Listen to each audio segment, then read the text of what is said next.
You're listening to The Philosopher's Note on Ken Wilber. More wisdom in less time. Hi, this is Brian welcoming you to Philosopher's Notes on Ken Wilber. These are notes and comments on wisdom I've gleaned from some books and workshops. Here's a quote from Ken Wilber from One Taste, July 31st. He says, "In the heart of emptiness, there is a mysterious impulse. Mysterious because there is actually nothing in the heart of emptiness. For there is nothing in emptiness, period. Yet there it is, this mysterious impulse, the impulse to create, to sing, to shine, to radiate, to send forth, reach out, and celebrate, to sing and shout and walk about, to effervesce and bubble over, this mysterious exuberance in the heart of emptiness." Ken Wilber, the integral philosopher and mystic, the guy with the intimidating and penetrating stare on the cover of those books of his. I don't know about you, but for a couple of years I actually avoided his book, A Brief History of Everything, as it stared at me from my bookshelf. A brief history of what? And quit looking at me like that, dude. If you know the book cover, you know what I'm talking about. So I started my immersion in Ken's work with his brilliant interview series with Tammy Simon of Sounds True. Can't recommend that enough. I remember being blown away by the scope of his vision, his ridiculous ability to communicate complex ideas, and his sense of humor. At one point, Tammy asked him something along the lines of whether he was enlightened. That wasn't it, but close enough. And his reply was, in effect, that he was still an asshole on Tuesdays and Thursdays. That cracked me up and won me over. I actually didn't read my first book of Ken's until after I'd already spent 8 days in his workshops, the IWET and ILP, which I highly recommend, both of those. And I still hadn't read one of his books until after I'd spent a couple hours chatting with him in person in Denver. At that time, I was just getting started with Zods, and we had an awesome chat about all things integral, community-related, and internet-related. Although not an integral wonk, my worldview has fundamentally shifted thanks to Ken and his awesome team at the Integral Institute. I owe a huge debt to them for what I've learned and how I've transformed, intellectually and in my practical day-to-day life. In this note, I'm not going to go into any level of detail on the theory. For those in the know, I'm not even going to talk about AQUL. Gasp. The new Integral Vision book is an awesome intro to all that stuff, which I highly recommend you check out if you're looking for a quick introduction to Ken Wilber and integral theory. Instead, what I'm going to do is I'm going to fill up these few pages and these few minutes with you with some of my favorite big ideas that we can apply to our lives today. And in the process, if you're new to Ken's work, I hope to inspire you to get you into it. And if you're already an integral wonk, I hope to inspire you to find even more ways to live the integral ideals and ideas that have captured our attention. All right, enough of my soliloquy. That's a tough word to say. Let's get to work. We'll start with the big idea of integral philosophy. All right. I'm kind of stretching out here and stretching my brain. Are you ready to jump in? So if we're going to talk about Ken Wilber, we should start by talking about integrative or integral thinking. Think about it like this. Today is the first time in history that all of the great teachers of all of the great traditions can easily be studied. In fact, we can do it all in the same day. We're experiencing an integration of cultures, from shared philosophies to shared recipes. It's unprecedented in the history of mankind. That's a pretty powerful thing. So powerful, in fact, that Ken would say, and I would agree, that we are entering the integral age. We've gone through the Middle Ages, the Renaissance, the Enlightenment, the Industrial Age, the Information Age. Welcome to the integral age. What else do you think historians will call it 500 years from now? So the idea of integral is to integrate as many traditions across cultures and across disciplines and across time as possible. It's a cool pursuit, and something Ken and his big brain have done an incredible job of tackling. So let's look at some of the fruits of that labor, shall we? We will start with holons and you. All right, holons. It's a really cool concept that we need to understand to get some of the other important ideas of integral philosophy. Here's what you need to know. Everything in the universe is a holon. That together form what are called holarchies. It's a whole thing by itself, a holon is, and it's also, very importantly, always, yes, always part of a whole. So think about that and try to think of one thing that isn't part of something bigger and not made up of something smaller. You can't. You can't take away cells from your body and still have you. You can't take away atoms from a molecule and still have a molecule. Every higher level transcends and includes the prior. The molecule transcends and includes the atom. The cell transcends and includes the molecule. We transcend and include the cells. Does that make sense? This is relevant because we tend to get in trouble when we attempt to transcend and exclude something. It violates reality, and you typically want to avoid doing that. Okay, so I'm going to jump straight into one application of this so we can bring it to life immediately. Have you ever heard of spiral dynamics? It's very cool stuff put forward by Don Beck and Chris Cowan. It's a simple model that is useful to get a handle on the more complex ideas Ken uses to walk through stages of development and a bunch of other stuff. I'm going to share this here because I think it'll help us bring holons and transcending and including to life in a powerful way.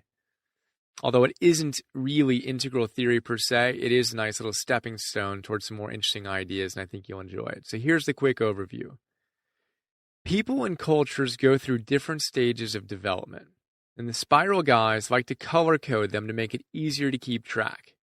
It goes like this. You have red. You can think terrible twos, kind of thing of, I'll blow you up if you piss me off. Yikes.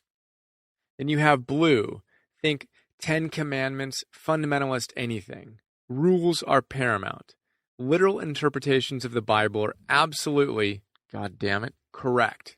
Then you have orange. Think Wall Street or academia. Science and ambition are key here.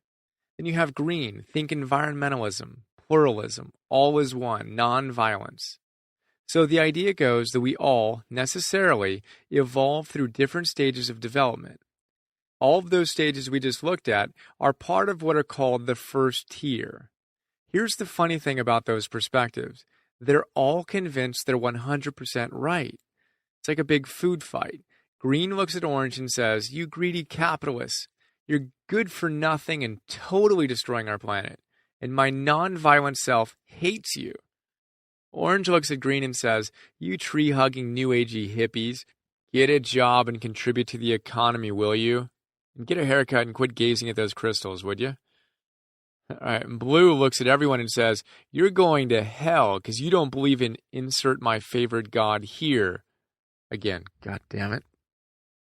And then red looks at everyone and says, words I can't even say, I'm blowing your ass up. Think suicide bomber kind of thing again, remember? Everything is either or. No one can see the validity of the other perspectives. Not so good. The ideal? Let's consciously evolve as individuals and as a culture to a second-tier level of consciousness. Here, for the first time, we can hold multiple perspectives. We can see that, in Ken's words, no one is smart enough to be 100% wrong. So what's that look like? Well, you can see the truth in the need to take care of our environment, and the need for a powerful economy, and the need for rules and regulations, and the need to take aggressive action when the situation demands it. You can healthfully embody each of the colors on the spiral. None of them are bad per se, but what we want to do is have healthful expressions of each, and not be stuck rigidly into one. That's what second tier is all about. Because every stage has a partial truth. To embrace the whole, we need to transcend and include. It's powerful, really powerful stuff. Now, notice that each level transcends the prior. However, it isn't until we reach the second tier that we're able to transcend and include the prior levels of development. You see how much trouble we get into when we transcend and exclude prior levels of development? I mean, food fights are fun on occasion, but every moment of our lives, not so cool. So transcend and include. Pretty please. Throw some agave on there. And thank you. So this leads to perhaps the most powerful practical application of my integral studies, in my own experience anyway. Learning how to say yes and.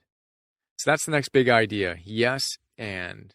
And again, remember, no one is smart enough to be 100% wrong. And what that means, stated positively, is that everyone has, however small, a partial truth to their position. They're not smart enough to be 100% wrong. And why is this relevant? Well, if you want to have good relationships, whether it's with your spouse or with your enemy, in quotes, you'll be wise to first acknowledge the partial truth of the other person, ideology, country, whatever. Yes, that includes Bush if you hate him or his policies. He's not all wrong. We need to protect ourselves, obviously, in my opinion, not in the manner in which he's done it. But if you can't begin by acknowledging this truth in his policy, you're not going to get very far. You'll be slipping on the banana peels from the first-tier food fight you're in. Green against orange, blue, not very helpful. Yes, that includes Osama bin Laden. He's not all wrong. America's foreign policy is anything but perfect. Obviously, his tactics are horrific. But if you can't start by seeing his partial truth, however partial, again, you're screwed. The world isn't black and white. Quit seeing it as either this or that. That just isn't how it works, at least not how it functions well. It's not either a free market economy or compassion. It's yes, a free market economy and compassion.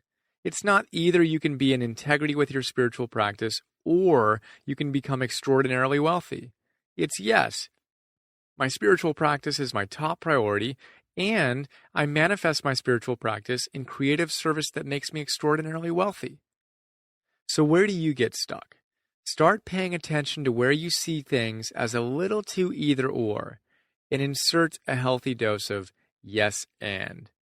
A good indicator, by the way, that you're seeing things a little too either or is you're arguing with somebody and you're kind of attached to it and you're getting emotional about it. Step back, witness it, take a deep breath, and see how you can recognize a truth in the other person's perspective. And say, I can see the truth in this, and here's how I see it as well. That makes sense? I hope so. Well, that reminds me of being able to witness our perspectives, which is the only way we can ever evolve to a higher one, huh? This big idea is called subject and object. I was actually introduced to this by my integral coach, Bert Parley, a great guy who's kind of like Ken's chief of staff. When we started working together, Bert's first homework assignment for me was to read the first chapter of Robert Keegan's classic book, In Over Our Heads. It's fascinating stuff. The big idea, subject-object orientations. Try this one on. How you see the world is your subjective perspective. What you look at through that subjective perspective is the object of that subjective perspective. So far, so good? Now, here's the trick. Can you make your current subjective perspective the object of a new perspective? In other words, can you step back and look at the current way you see the world? It sounds simple and easy, but it's a really powerful thing to be able to do. When we're not locked into one perspective on the world, we have the ability to shift into a higher, healthier way to see things. Most of us tend to get locked into our perspective and think it's the absolute truth. That, as you know, is not very effective. And this was particularly powerful for me because I saw that I was totally locked into one perspective at the time.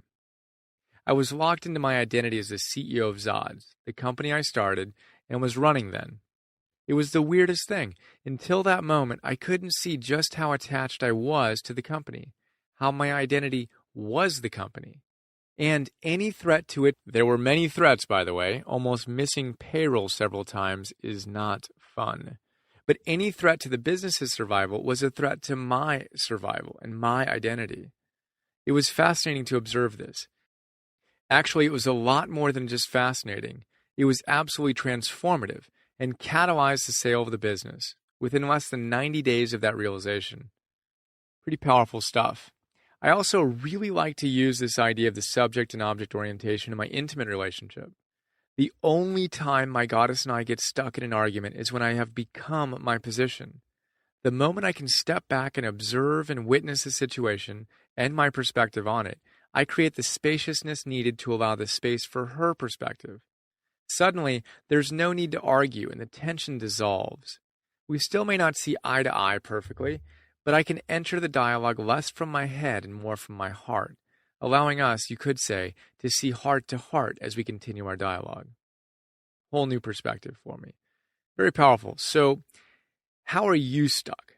What can you do to witness yourself more? In Keegan's language, can you make your current subjective perspective, how you're currently seeing the world, the object of a new perspective? One that you can be a little less attached to and a little more open to evolving. Good. And don't forget to smile while you do it. Remember, this is all supposed to be fun. Very, very fun. All right, that brings us to the next big idea, states and stages. States and stages. Quickly, we've all had moments of inspiration. Whether it's that time when we're in flow as we write or paint or speak, or when we're on some psychedelic trip and see the interconnectedness in ways we've never dreamt of. Hasn't really been my path, but that's certainly a path. Or when we're making love and feel that ineffable union with our partner's mind, body, and spirit.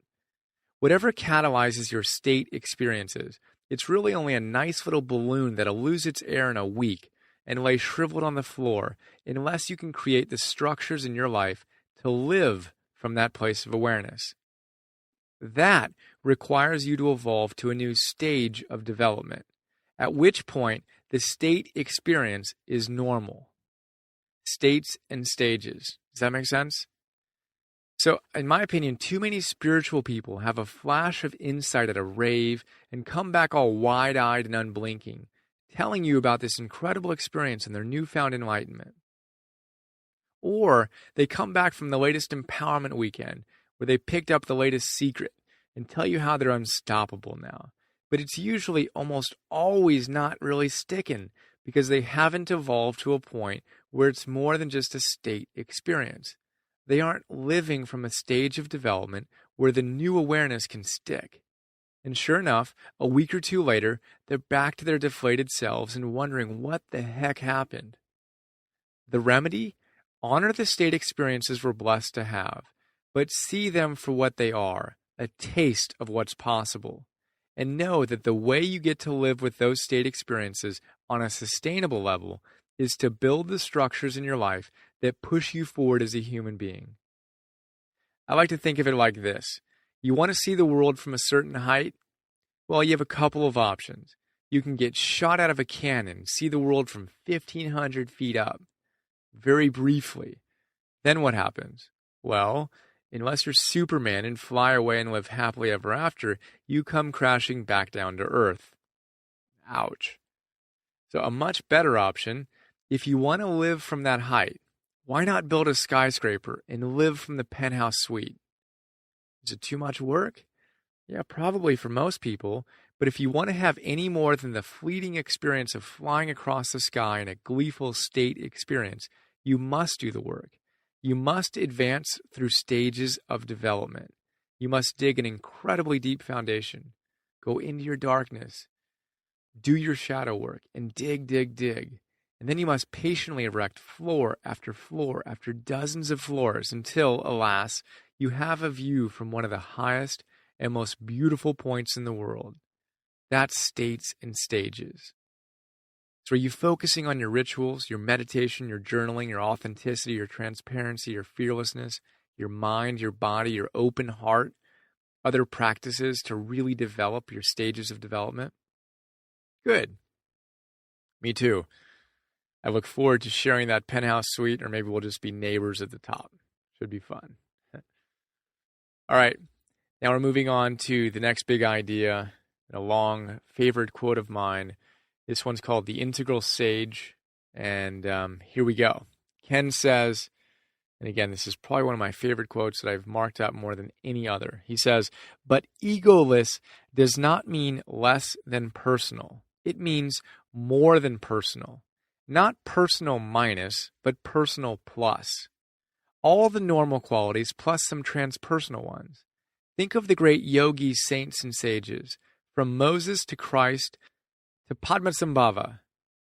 They were not feeble-mannered milquetoast, but fierce movers and shakers. From bullwhips in the temple to subduing entire countries. They rattled the world on its own terms, not in some pie-in-the-sky piety. Many of them instigated massive social revolutions that have continued for thousands of years, and they did so not because they avoided the physical, emotional, and mental dimensions of humanness and the ego that is their vehicle, but because they engaged them with a drive and intensity that shook the world to its very foundations. The great yogis, saints, and sages accomplished so much precisely because they were not timid little toadies, but great big egos, plugged into the dynamic ground and goal of the cosmos itself, plugged into their own higher self, alive to the pure Atman, the pure I that is one with Brahman. They opened their mouths and the world trembled, fell to its knees, and confronted its radiant God. There is certainly a type of truth to the notion of transcending ego. It doesn't mean destroy the ego. It means plug it into something bigger. Put bluntly, the ego is not an obstruction to spirit, but a radiant manifestation of spirit. The integral sage, the non-dual sage, is here to show us otherwise. Known generally as tantric, these sages insist on transcending life by living it.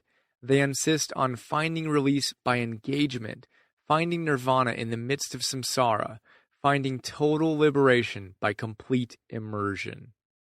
End quote. That quote gets me a little fired up. That is from One Taste, November 17th. If you haven't checked out One Taste, that's also a brilliant place to get into Ken's work. Incredibly deep philosophical and intellectual stuff mixed with equally incredible, mystical, beautiful poetry. So the chapter from which those incredible thoughts are lifted wins the award for the most underlined chapter in all of my books. And that's what I just gave you, a tiny fraction of the grand mojo, and that chapter alone is worth the price of that book, One Taste. So I'm still kind of absorbing the power of those words. So I'll simply suggest perhaps a rewind and re-listen, or 5, and more importantly, an embodiment of that wisdom if it resonates for you. My vote, let's plug into our highest selves and become the radiant manifestation of spirit that is our destiny. All right, I hope you enjoyed that quick look, and I hope I inspired you to learn more about Ken. Here's a little bit more about Ken Wilber. He's one of the most widely read and influential American philosophers of our time. His writings have been translated into over 20 languages. He lives in Denver, Colorado. That's adapted from the book. You can learn more about all things Wilber at kenwilber.com. You can learn more about all things Integral by checking out the Integral website, the nonprofit that Ken started, integralinstitute.org. And if you want to build an integral life practice, check out myilp.com. And if you're new to Integral, Amazon the new book, Integral Vision, a very short introduction to the revolutionary integral approach to life, God, the universe, and everything. That is the full title of it.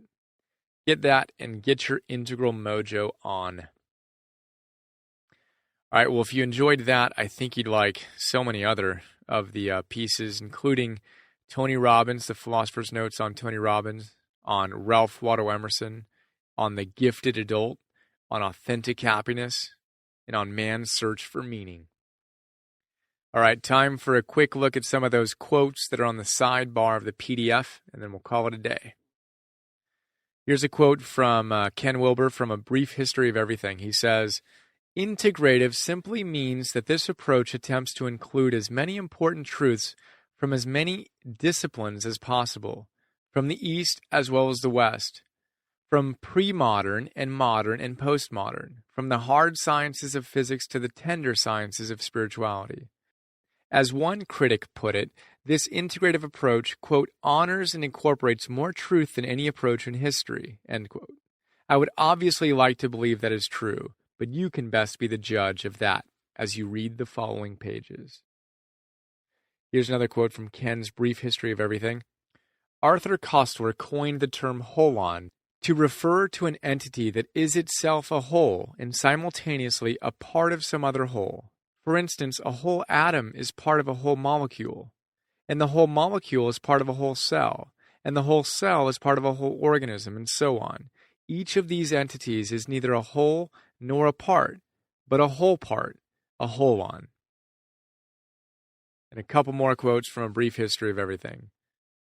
So spirit is both the highest level in the holarchy, but it's also the paper on which the entire holarchy is written. It's the highest rung in the ladder, but it's also the wood out of which the entire ladder is made. And evolution goes beyond what went before, but because it must embrace what went before, then its very nature is to transcend and include, and thus it has an inherent directionality, a secret impulse toward increasing depth, increasing intrinsic value, increasing consciousness. In order for evolution to move at all, it must move in those directions. There's no place else for it to go. Quote from Albert Einstein, he says, "A human being is part of the whole, called by us universe, a part limited in time and space. He experiences himself, his thoughts and feelings as something separated from the rest, a kind of optical delusion of his consciousness. This delusion is a kind of prison for us, restricting us to our personal desires and to affection for a few persons nearest us. Our task must be to free ourselves from this prison." And Ken's No Boundary has this quote in it. "Thus, ultimately, to try to escape a distress merely perpetuates that distress. What is so upsetting is not the distress itself, but our attachment to that distress. We identify with it, and that alone is the real difficulty." And finally, one more quote from A Brief History of Everything. "States still must be converted to traits. You still have to go from acorn to oak if you are going to become one with the forest. So while states are important, stages are even more important." All right, well, that was a very quick look at one of my favorite teachers. Hope you enjoyed it. And yeah, have fun embodying the ideals of the integral sage. I appreciate you listening, and I hope you have a great day.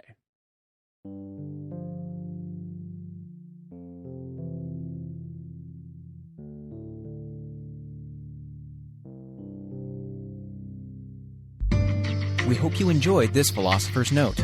Please go to www.philosophersnotes.com to download more.